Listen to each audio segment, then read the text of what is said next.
first time watch one of these inspiring movies that you see movies, take a lot of notes from older films, and it's always cool to go back and look at those older films like Night of the Living Dead, and you realize how many zombie films copied that and how that was like the originator. I watched Rear Window.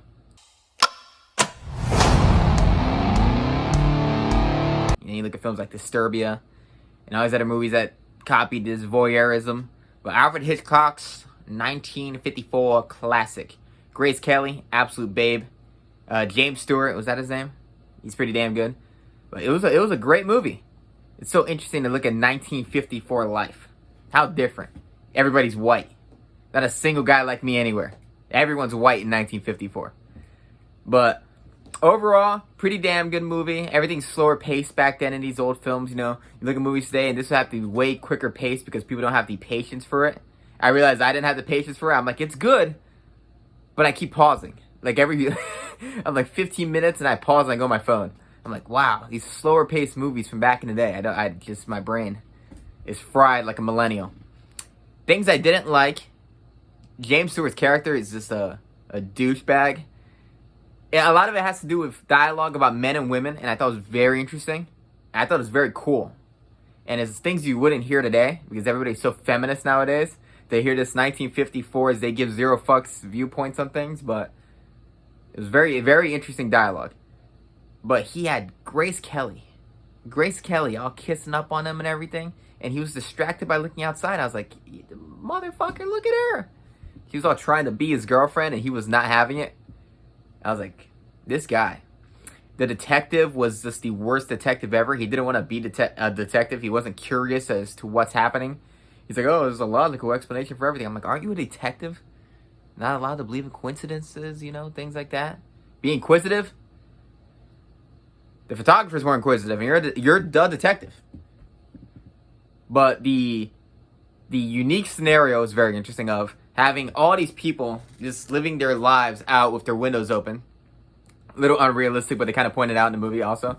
And to see the different lives of the different people in the apartment, seeing what they're doing, seeing the drama, the love affairs of all these people, the lonely woman, the guy with his married wife who is sick or faking being sick or something, these dude bros up there playing music, this hot girl who's just like a slut dancing in the window. I loved it. She was like Miss Torso, they called her. I was like, very convenient name. But the murder was fascinating and very realistic. Just simple, like, this is how it happens. This wife's not there one day. The husband's just going in and out of the house. He's carrying suspicious items. And it just felt realistic as to what would happen. It wouldn't be very blatant or explosive. Or you hear screaming and stabbing and blah, blah, blah from across the place. I thought that was very interesting. It made him very intimidating because it was very normal. He's a normal guy who just casually murdered his wife. Very suspenseful in the last act when he walks up and marches into Stewart's apartment. The light turns off, complete pitch black. He creaks the window open, and this guy has no ammo except flashing his camera in his face. That was a great scene. When Grace Kelly's character goes into his apartment and breaks in looking for evidence, the wedding ring, and he shuts off the lights to strangle her. Great scene. Great stuff.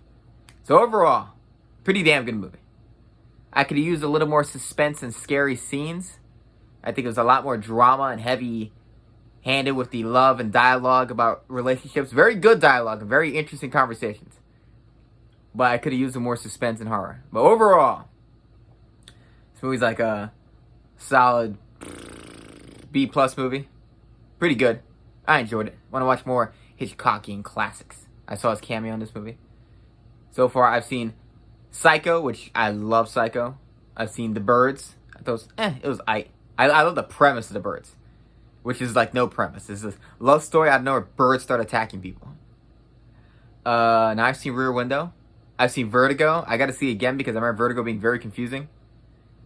That's where I'm at. I'm at 4D. Got to see Rope. Got to see was it North by Northwest? Is that one of his? So, what did you think? Comment in the comment section down below.